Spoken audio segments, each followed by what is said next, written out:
Hey everybody, how's it going? It's Chris here, and we are sitting in the backyard here. It is, the sun's starting to come down, and we are on the last of the bottle kill today, and this is a Kilchoman, right from Islay. Absolutely love this bottle. First time I tried it, I was at the liquor store here in Winnipeg, and buddy's like, "Hey, you want to try this? We've got this in our trio cabinet." I'm like, yeah, it looks really good. Sure, I'd like to try this. So yeah, you can try it. So I went over, tried it. It was about half full, so it had a chance to open up. Tried it, and I'm like, "Oh my God, is this ever good?" He goes, "Yeah, tell me about it." So, being thrifty Chris, I immediately went to Craft Cellars in BSW and compared notes to see what it would cost compared to what liquor store in Winnipeg was selling it at. I believe the liquor store, I think it was about $134.99. Calgary, $64. I didn't buy it from the liquor store in Manitoba. In fact, I got two of these guys for the price of one. Actually, for less than the price of one. But anyway, I really did appreciate the tasting. That was really good. But this is Kilchoman. It's right out of Islay, and you can see here, this is all of Islay here. I'll put a map up here, and Kilchoman is located on this side right there, on the east side of Islay, and it is the only farm distillery on Islay. They're actually bringing the revival back to farming, the farm distillery kind of thing on Islay. So they were established in 2012, and they won gold, like right away. And people are like, "Well, that's a fluke." Well, it wasn't, because they've been winning gold ever since. I think it was the IWPC and then the IWC in 2019, won double gold. This is an absolutely incredible whiskey. They harvest about 440 tons of barley a year, which is about 1,400 barrels. They have a core range. One's called Machir Bay. The other one is Sanig, which I have a bottle downstairs. We'll be opening that up. And then they have like a batch strength. I don't have the batch strength.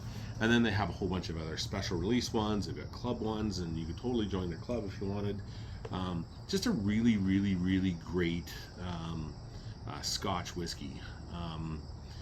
Tons of flavors to it, lots of really great peaty notes, not super heavily peated like Lefroy or Ardbeg or a Lagavulin, but just still really nicely peated. And Machir Bay is actually one of their spectacular beaches there. So it's a really popular beach on Islay, in Kilchoman. So anyway, that's what this Machir Bay here, this bottle's named after. It's a really kind of cool looking bottle too. Nice heavy base to it. Really cool cork to it. And let's get some of this. I'm not sure how much we got left in here, but ooh, geez, that's starting to look like a quig size pour. I mean, that's a little more than I thought there would be in there. Oh my God, does that ever smell good? So we'll lie this down here on the side, collect if there's anything else in there, and it's gone. All right, here we go.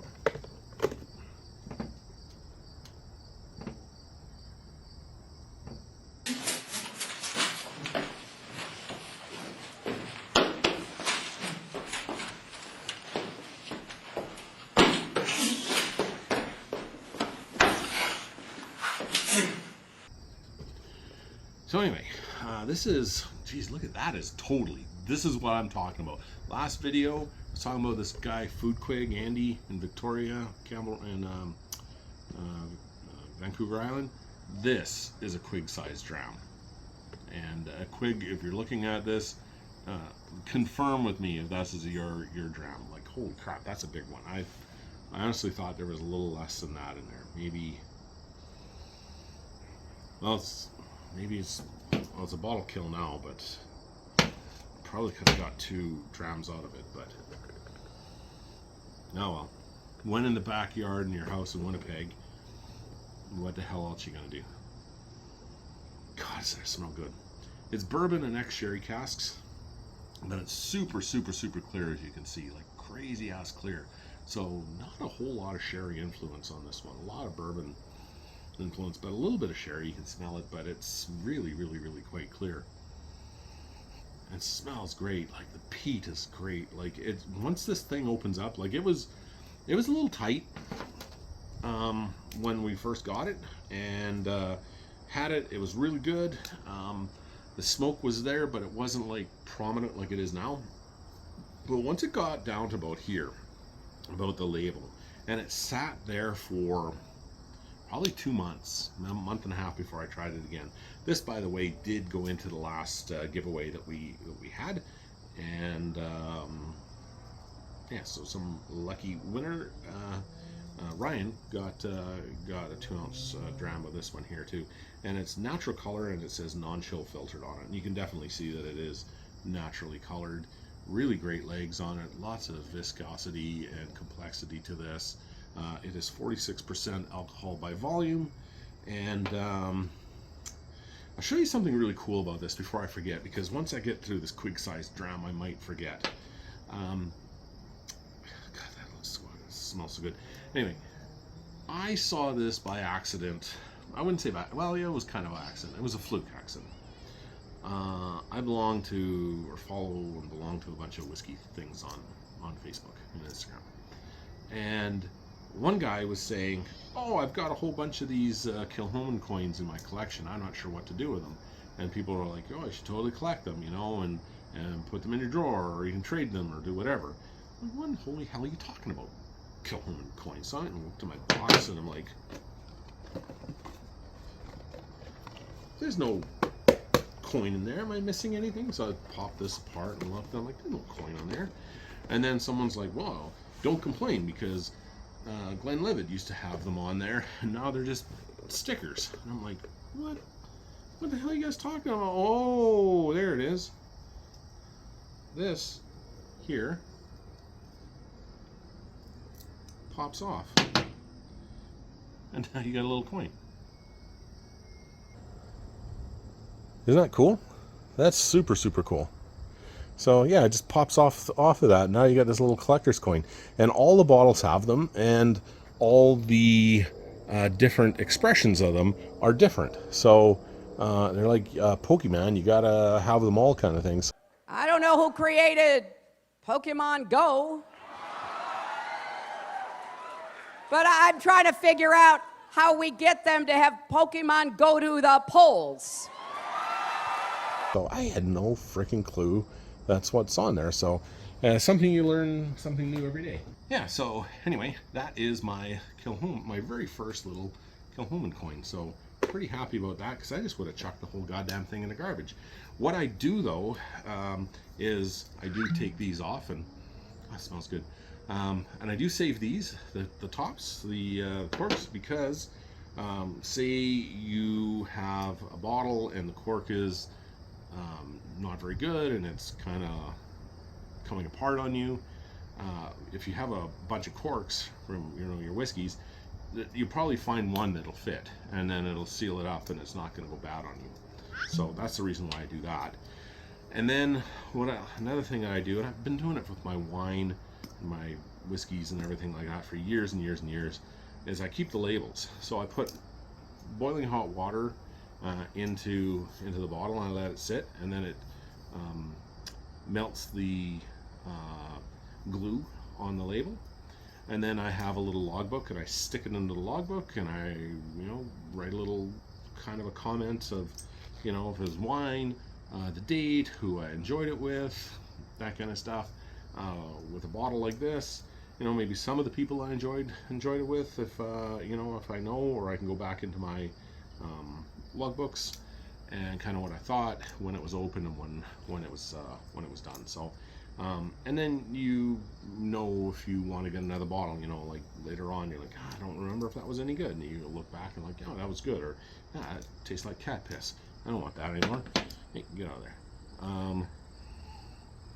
So I kind of do that, and then sometimes the labels change over time. So yeah, it's just something I've been doing for years and years and years. So But yeah, there's definitely that beautiful, beautiful peat smoke. One resident describes her horrifying experience when she first realized the complex was on fire. Well, I woke up to go get me a cold pop, and then I thought somebody was barbecuing. I said, oh, Lord Jesus, it's a fire. Then I ran out. I didn't grab no shoes or nothing, Jesus. I ran for my life. And then the smoke got me. I got bronchitis. Ain't nobody got time for that. Not medicinal at all. Just awesome. Yeah, some vanilla, some wood, a little bit of dried fruit.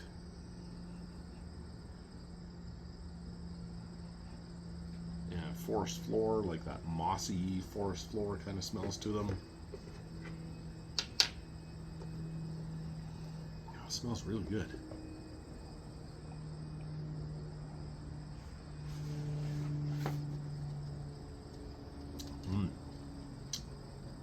Oh, wow. Wow. That's really nice. Got a little bit of spice on the tongue. A little bit of cinnamon spice.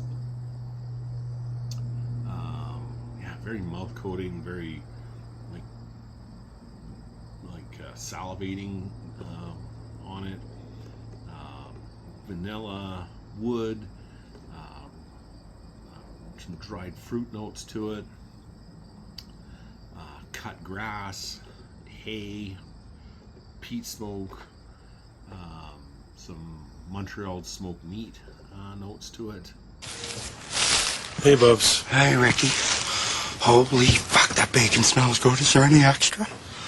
Only had a few pieces, but I gave it to the old man. I'm doing bread heels and grease. It's pretty good. You want to have? Have an old bread heel? Yeah, just dip it in bacon grease. It's fucking awesome. You do it too? Yeah. You're not tricking me, are you?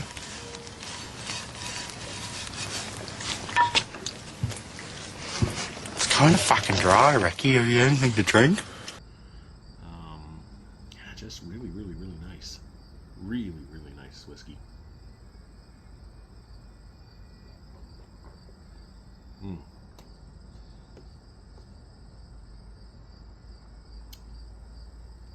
Yeah, that's really good. Super jazzed that I have another bottle of this because it has gone up since the last time I bought it, so it's not on the sale that it was when I initially got this about 2 years ago. So I don't even know if it tells you when it was made on the box or on the bottle. I don't think so. No, but anyway, I got this 2 years ago. But yeah, just it's been a really great whiskey. I'm super happy that I have another one sitting in the cellar. I'll probably have it sit there for a while until we open it the next time, unless somebody wants to get into it right away. Whenever I have guests over, clients, friends, my cellar's kind of wide open to them, you know. My cellar, wine cellar, Scotch, whiskey cellar, cigar humidors, they can pick out whatever the hell I feel like. To me, I'm not like, oh, you can't have that, or you can't have this, or I'm saving that. Everything's open, everything's meant to be open, and everything's meant to be shared. So if you guys, anybody, you know, any of these my viewers that are in the Winnipeg area and want to come by sometime, come on by, and yeah, you're welcome to try everything and anything you want in the cellar. Like I said, the whiskey cellar, wine cellar, cigar humidors. It's all available to you guys. So yeah. But this is absolutely amazing. So super happy that I have another bottle here, and but yeah, it's like I said, it's part of their core range, so it's always readily available, easy to get, and just really great.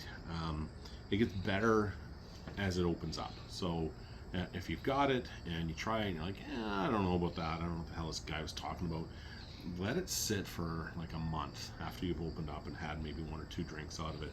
It gets really good, trust me. I mean, it was good, really good right off the bat, but even better once it opens up. Oh, my little frogs.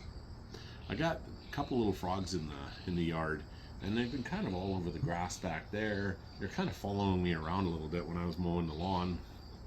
They're little wood frogs, and they were over at the shed earlier, and then I was mowing the lawn. They were kind of following me around the yard. They're pretty tame, and they're kind of cute, you know. they're friendly little frogs, and I'm like, I don't have any food for you guys, but they're just kind of following me around behind the lawnmower, which is really weird for a little frog.